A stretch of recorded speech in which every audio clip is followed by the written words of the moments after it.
Лідія, класна, видишь, во всіх старих хатах завсёды вот висять такія вот фотаздымкі. Гэта часцей за ўсё можа быць нават не баба з дзедам, а прадзед, бабуль, прадзед і прабабка.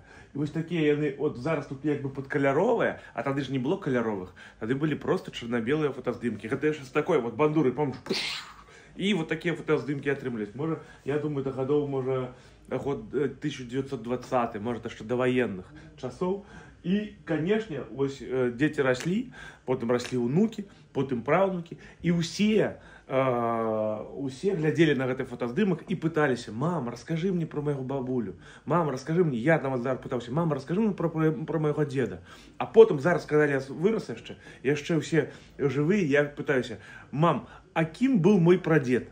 І такім чынам, вось у памяці ў нас застаецца, гэта вельмі важна, вось каб у памяці заставалася вось гэта вот пакаленне, гэта